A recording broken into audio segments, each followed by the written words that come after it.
Hello everyone, welcome back to the channel. दोस्तों, budget 2026 में TDS और टीसीएस के रेट्स चेंज हो चुके हैं, जो कि इस वीडियो में हम कवर कर रहे हैं। और ये टीडीएस और टीसीएस के रेट 1 अप्रैल 2026 से एप्लीकेबल होने जा रहे हैं। और आप सभी लोग को पता है कि 1 अप्रैल 2026 से न्यू इनकम टैक्स एक्ट 2025 भी एप्लीकेबल होने जा रहा है। तो ये जितने भी टीडीएस और टीसीएस के जो भी रेट्स आप देखेंगे, उसके जो करिस्पॉन्डिंग सेक्शन आप देखेंगे, ये सब न्यू इनकम टैक्स एक्ट के अकॉर्डिंग होने वाले हैं।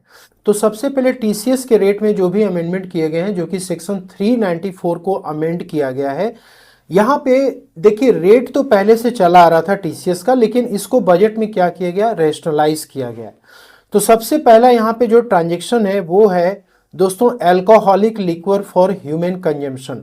इसमें देखिए, पहले क्या था, alcoholic liquor for human consumption में 1% की टीसीएस थी, अब इसको इंक्रीज करके 2% कर दिया गया है।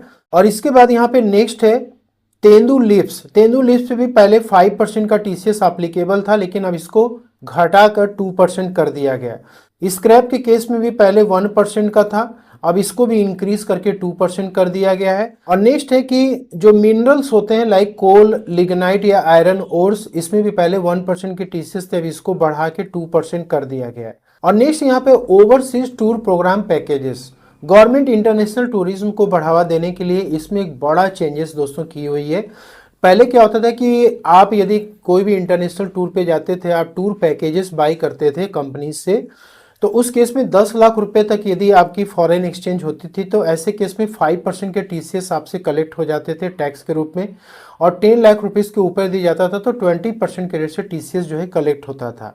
लेकिन अभी क्या है कि ये जो 10 लाख वाली लिमिट थी, इसको दोस्तों कंप्लीटली रिमूव कर दिया गया। गवर्नमेंट ने बोला कि 2% का ही केवल फ्लैट रेट से ही टीसीएस यहाँ पे कलेक्ट होगा। आपकी ट्रांजेक्शन की अमाउंट चाहे जो भी, उससे कोई मतलब नहीं है।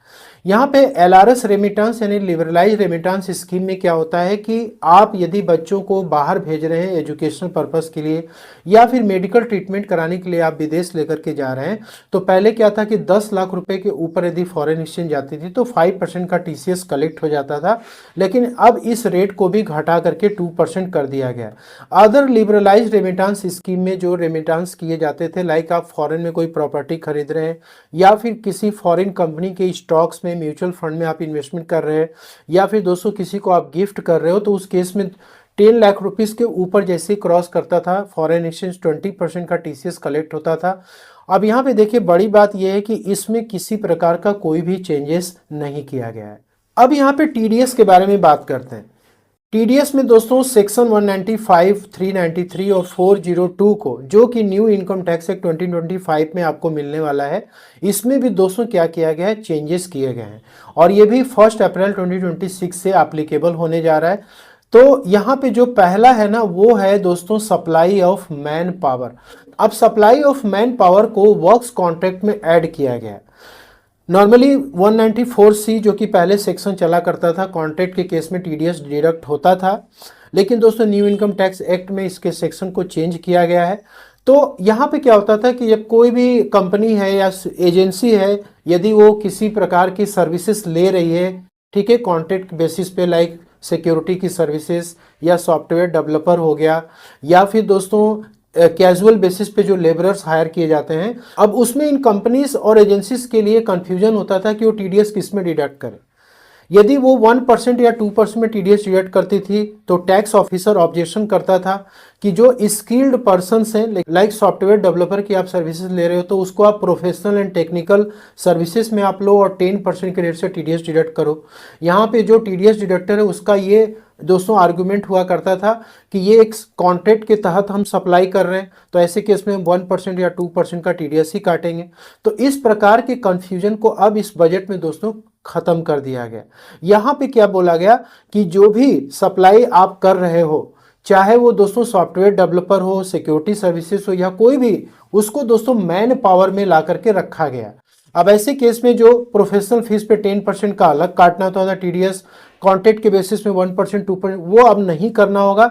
यहाँ पर मैन पावर की सप्लाई हो रही है, ठीक है, तो इसको वर्क्स कॉन्ट्रैक्ट में ही क्लासीफाई किया जाएगा। और यहाँ पे जो इंडिविजुअल और एचयूएफ यदि ये सर्विसेज ले रहे हैं, ठीक है, तो उस केस में वो टीडीएस डिडक्ट करेंगे 1% के रेट से और अदर्स के लिए दोस्तों 2% के रेट से टीडीएस, जो कि सेक्शन 194C में पहले ये डिडक्ट होता था। यहाँ पे देखिए नेक्स्ट है interest on motor accident claim to individual. अब जनरली मोटर एक्सीडेंट हो जाती है तो ट्रिब्यूनल के पास लोग जाते हैं कॉम्पेंसेशन क्लेम करने के लिए। तो कॉम्पेंसेशन जब दोस्तों अवार्ड किया जाता है ट्रिब्यूनल के द्वारा, तो उसमें इंटरेस्ट के अमाउंट में जितना डिले होता है उतना इंटरेस्ट कंपनी को पे करना होता है। तो जो इंटरेस्ट पे किया जाता था तो उसमें पहले क्या होता था कि यदि इंटरेस्ट का अमाउंट 50,000 रुपीज़ के ऊपर क्रॉस करता था तो 10% का टीडीएस उस पर्सन का पहले डिडक्ट हो जाता था। लेकिन अब इसको क्या कर दिया गया, बजट में खत्म कर दिया गया। और यहाँ पे जो नेक्स्ट है वो है interest paid to cooperative society. देखिए इसमें मेजर अमेंडमेंट है।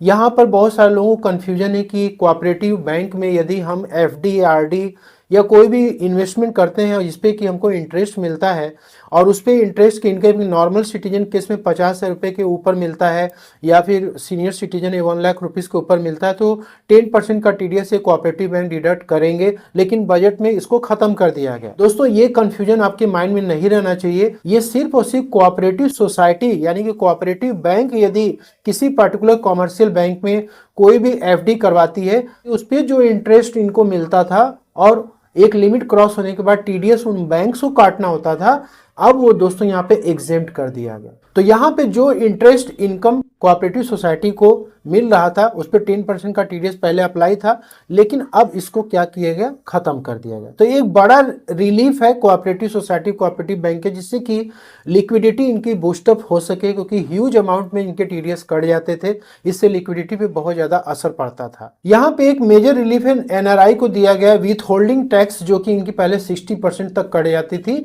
अब दोस्तों 30% इसको कर दिया गया। तो सिग्निफिकेंट अमाउंट यहाँ पे डिक्रीज किया गया है एनआरआई के केस में।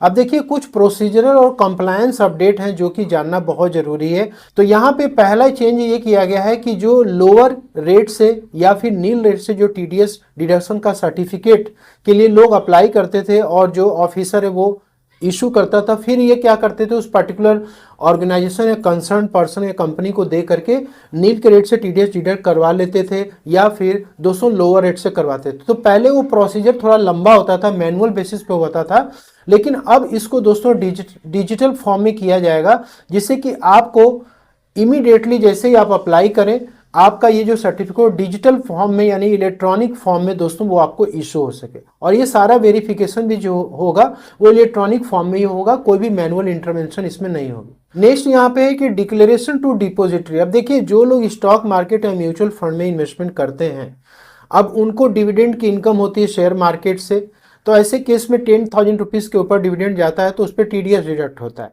अब बहुत सारे लोगों की इनकम जो है बेसिक एजम्पशन लिमिट के अंदर है तो वो फॉर्म 15G सबमिट कर देते थे तो टीडीएस नहीं कटता था। अब पहले क्या होता था कि आपने यदि अलग अलग ब्रोकर के प्लेटफॉर्म से ट्रांजेक्शन किया हुआ है या अलग अलग एएमसी से आपने म्यूचुअल फंड बाई किया हुआ है तो आपको उस केस में फॉर्म 15G सभी कंपनी को अलग अलग देना पड़ता था भर करके, तभी टीडीएस आपका नहीं कटता था। लेकिन अब इस प्रोसेस को सिंप्लीफाई किया जा रहा है।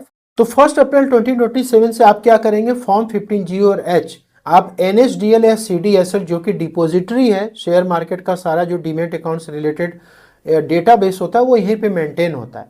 तो आपको एक बार सिर्फ फॉर्म 15GH NSDL CDSL को सबमिट करना है। अब ये डिपोजिटरी क्या करेंगे, सभी कंपनीज को या म्यूचुअल फंड हाउस को ये क्या करेंगे, सबमिट करेंगे। आपको अलग अलग जाकर के सभी को फॉर्म 15G सबमिट करने की कोई जरूरत नहीं। अब यहाँ पे देखिए टीडीएस जो क्रिप्टो मार्केट के ट्रांजेक्शन्स पे होता था, जो रिपोर्टिंग एंटिटीज हैं उनके लिए यहाँ पे मेजर चेंजेस किया गया है कि आप क्या करिए कि सेक्शन 194S में एक तो पहले आप टीडीएस डिडक्ट करो और गवर्नमेंट को डिपॉजिट करो, प्रॉपर टीडीएस रिटर्न फाइल करो। यदि ये रिपोर्टिंग एंटिटीज इन कंप्लायंस को पूरा नहीं करती हैं तो उस केस में यहाँ पे जो प्रोसिक्यूशन है इम्प्रिजनमेंट का वो 6 मंथ्स और 2 ईयर्स तक यहाँ पे डिपेंडिंग अपॉन द केसेस लगाया गया है। तो ये मेजर चेंजेस है टीडीएस और टीसीएस से रिलेटेड जो कि बजट 2026 में किए गए हैं। होप कि आपको वीडियो में दी गई जानकारी पसंद अच्छी लगे तो लाइक शेयर जरूर करें। Thank you so much.